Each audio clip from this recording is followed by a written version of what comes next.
I know this isn't going to be a good video, but I think this is really kind of cool. So we're just outside of Perryton, Texas, and we're rolling through a small town here, and these things are dotting the landscape as you go, these grain elevators. This one here is a fair bit bigger than the one that we just went through. It's like 2 miles away. 2 miles away, that's it. And then there's that great big grain bin. And then there's an old Alice Chalmers and a Massey Ferguson. Yeah, so he's loading out. And it looks, I don't know what looks like wheat? No, that's grain sorghum. So, anyways, you go along and you see some neat old tractors like that one right there. What is that? With the messed up ROPS on it. What is that, 60-30? I bet that's a 60-30. I don't know. Nope, 50-10 or 50-20, all beat to hell. Something beat it up.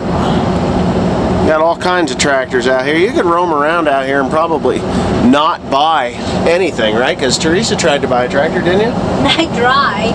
And what was that tractor? John Deere D. Yeah, and it's set there, and he restored it, and there's... No, it is not for sale. It is not for sale. I asked him again, are you sure you're not going to sell it? He's got 3 others in there. No kidding. He told you that? He said, maybe if I need cash, maybe one of these days I'll sell it. But right now I don't need it. Yeah, he doesn't need the money, so he's not selling the tractor. He's got a 1937 John Deere A sits there. The one with them wire spoke wheels? Yep. That was neat. That was a nice tractor. He restored it, and then somebody came along and said, hey, I want to get my tractor running. So he tore that tractor apart to get somebody else's tractor running. And he's like, yeah, that was restored too. He says, I guess I'm going to have to re-restore it, and I'll have to get my parts back. I'm like, what'd you give them away for? But anyways, nice guy, hell of a nice guy. He was at a salvage yard. We were having trouble with this motorhome to the point where I was going to get fuel injectors for it. And the fuel injectors for this motorhome are not the same fuel injectors that you would get in, say, a pickup truck. Because this engine, this V10 engine, is 390 horsepower, I think is what it is.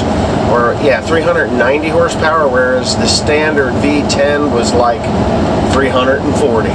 So they're a different fuel injector. But anyways, when I pulled the rail off, it pissed fuel and stuff all over the place. Fuel. So whatever dirt was in that tank or that fuel that I had gotten, uh-oh, here we go. He's coming. He's a-coming. He's a-coming. He's a-going. Well, sweetheart, it's 75 miles an hour. Well, I'm not going 75 miles an hour. I kind of want to enjoy what I see. New Jersey plate! What the heck? Go back to New Jersey! They can't see my license plate. I got it covered up. Yeah, they can. If they pass you on the left side, they'll see it. She's crazy. So it looks like New Mexico. Doesn't it look like New Mexico? Yeah. Yeah. Anyways, it's not. It's New Jersey, and we're out in the middle of Panhandle of Texas, which, you know, it's different. I'd rather have this than what I saw in Oklahoma. Oklahoma just looked like a bunch of mesquite or whatever, right? Trees, bushes. I was kind of hoping to see a little bit more farming there, but it just looks like desolate desert. Texas has got it going on. Texas has got it going on. Right? Oh, here we go. Here comes another elevator. A lot of cattle trucks too. Yeah, but anyways, when I got the fuel injector rail pulled off, it pissed all the water, and I think water and fuel out of that rail. And because those injectors wouldn't work, I had to put it all back together again, and son of a gun, she fired up and is running perfectly. Can you believe that? So whatever was in there is out of there, and I think we're probably going to be okay. I hope so. I hope so too, because I don't like troubles. But I don't know, we got 1,500 miles to get home, so 1,500. We actually have 2,000 miles to go because we got to pick up your mom. Right? Yep. Right. It's amazing. We did that in 2 days. Right? Crazy. Okay, here we go. Oh, God. So you guys interested in what we're doing here? How about the Sementhal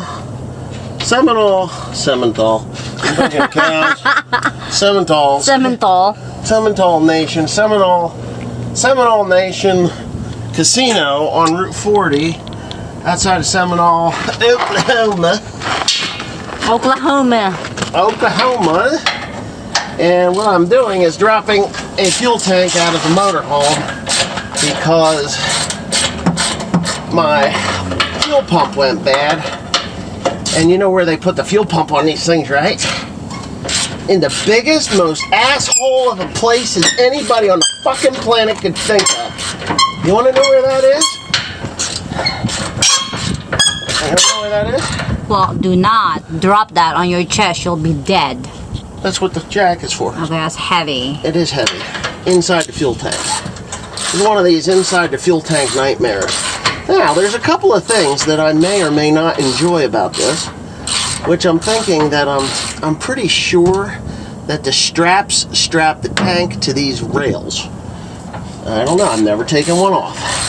Last fuel tank I took off was in 1989, 1990 out of a F-150 pickup truck. I thought the pump was bad in that. And the neighbor girl, there is such a thing. I was pumping it out with a drill pump. Note to self and anybody else around, don't do that. Not smart. Not smart. Because you know what happens? They catch on fire.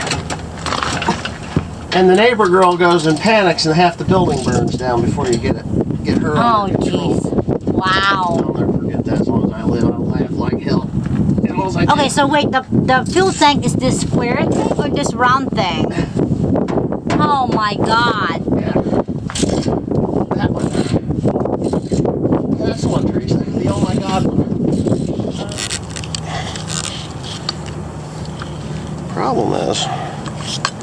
The problem is not the hose so much. It's the length of the hose. It's too high. It's just right there. Perfect. Okay. Now, we are kind of perfect. We're getting there. This stuff hasn't seen the light of day and it's deteriorating out of gas. Can you believe that? Okay, so we're good there. Now, we need to make that so they don't get loose.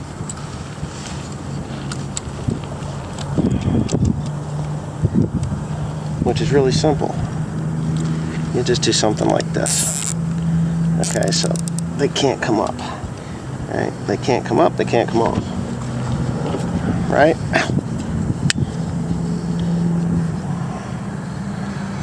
So yeah. Leatherman, eat your heart out. Cut a hole in the tube. Okay, so now they can't come off. Right? Got that? They cannot come out. And they can't get up against anything, so we're pretty good there. Now, we got this guy here, and we're just hoping and praying.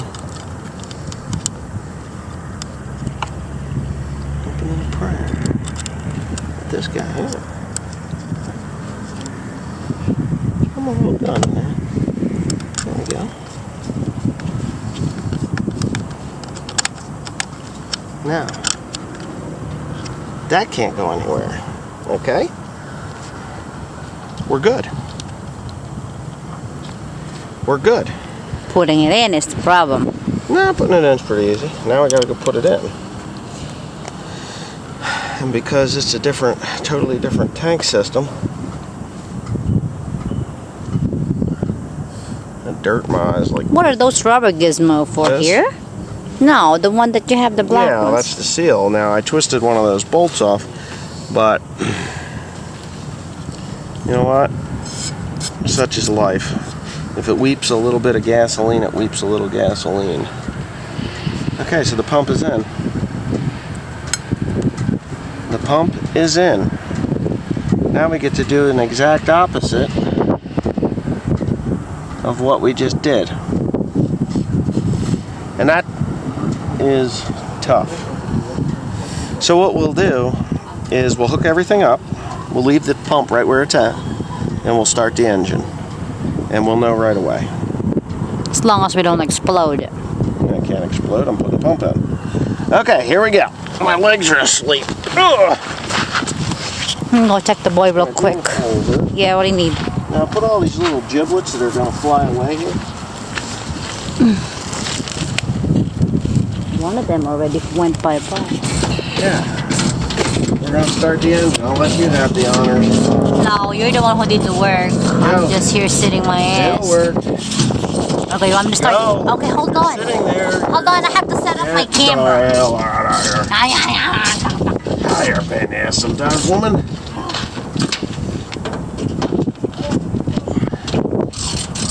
I'm starting it, right? So, well, turn the key on and let it pump up. It won't take long.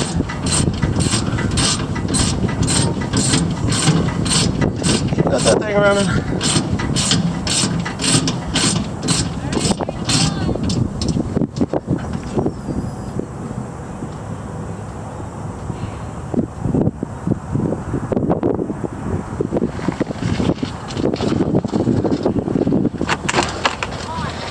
Give her a try.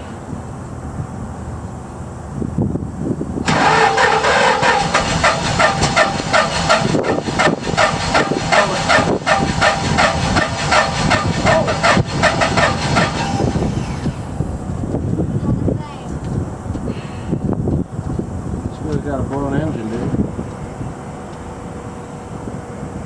Do it again. Try it. That's all the key. Stop. Stop.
so good morning. I figured I'd post this. It's been months now that this happened. We were in Seminole, Oklahoma, in a parking lot at the Seminole Nation Casino, and they were kind enough to allow me to just go ahead and drop a tank in the middle of their parking lot. Generally, I don't know, I was told that they're pretty decent people, and that is the Seminole Indian. Yeah, the Seminole Indian, and kind of was a little bit of a shock because, we were taught in school that the Seminole Indians were in Florida, right? Florida, that's where they're from. So apparently, and there's even more to this story that I thought was kind of interesting. Well, let me finish on the motorhome. Anyways, it turned out that two heads were just melted down. The valve seats melted into the head. The lash adjusters were not stretched out, but hyperextended. The timing chains and gears and guides were destroyed, all because of a collapsed catalytic converter. When a catalytic converter collapses, it creates a shit ton of heat that backs up into the head, and of course the engine can't breathe. Therefore, it gets really, really, really, really, really hot and causes these problems. Now, I figured that this catalytic converter was probably plugging up before I even left for this trip. Just don't know it, you just don't know it. In Arkansas, I picked up some gasoline that was not very good. It had water in it. You could see the water running out the tailpipe, which I thought was really kind of odd because it would spew water, a lot of water, not just a drip, but a pint at a time. So as we went, what that water will do is actually cool that cat. I believe this is just what my theory is. It cooled the cat, and carbon built up in there, and then it plugged it. It just plugged it and caused it to build up heat and do all that destruction. I felt that the fuel pump was bad. I was very, very wrong. I mean, I took all that apart, put a new fuel pump in there, as you can see in the video, and it still just did not do anything worth anything. So took it down there. Brock at, God, what the heck was the name of that? F&M Auto in F&M Auto in Seminole, Oklahoma. These guys, Brock did a really good job. Really appreciate the help that they gave us. Most people won't touch a motorhome. The tow truck operator, Mr. Barrett, John Barrett down there, he generally does not tow motorhomes, but I guess if you believe in fate and God and all this other stuff, we broke down in the right spot. Now, there's a lot of people that are like, oh yeah, that guy was a hack, he could have had it up and running. Well, none of them were a hack. They were really actually top-notch professionals. As a matter of fact, as I was pulling in the driveway, he called me and asked me if I had made it home safely and how the thing worked. So there's a mechanic that cares. So my hat's off to Brock McCoy and John Barrett. John Barrett was a tow truck operator in Seminole, or outside of Seminole, and of course Brock McCoy was F&M Auto, him and his very nice group of guys in there. And quite honestly, it was probably about $4,000 cheaper than I expected it to be. I really expected to take this one up the ass. It did cost a bit to have it towed because it had to be towed twice. Once Brock thought that it was something simple. When it broke down, by the time it was done, he said I had no clue that it was going to be this entailed, but it's all fixed up now and it's running good, and the catalytic converter has been remedied. Let's put it that way. It's been remedied, and the motorhome runs quite well. She breathes and has plenty of power. So there you go. But anyway, back to the Seminole Indians. What I learned about the Seminole Indians is that they were rounded up in Florida, and they actually were part of the Trail of Tears. And the weird thing was that I saw photographs of Seminole Indians, recent photographs of tribal council, and there were black folk in there, and they were actually tribe leaders and in the Seminole Indian tribe. And I thought, well, where do you get African in Seminole Indian? Well, during the Trail of Tears, African Americans or slaves that were troublemakers, I guess I'm not sure when the Trail of Tears was. Somebody can clarify me, but I imagine it was after the Civil War. And any of the slaves that fought against the Confederacy, they were put on the Trail of Tears and were adopted by the Seminole Indians and more than likely other Indian tribes. Now these black folks that are in the Seminole tribe, my hat's off to you, man. Your ancestors went through hell and yet you still became productive human beings in Oklahoma, even though you were torn from your homes, and made to walk thousands of miles. A lot of them probably didn't even make it, but just look that stuff up. It was really, really interesting. Me and Theresa went to the Cowboy and Indian Museum in Oklahoma City, Oklahoma. Had a good time there. Wasn't the ideal vacation. It wasn't something that we set out to do, but this engine failure, we made the most of it. We traveled a lot, went the distance, saw a lot of neat things.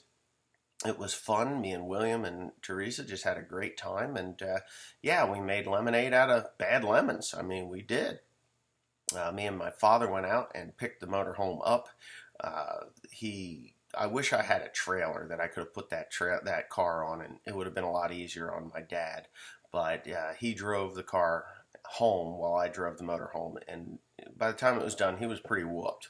You gotta understand, my dad is 73 years old, and he likes to drive, but not 22 and a half hours straight, so.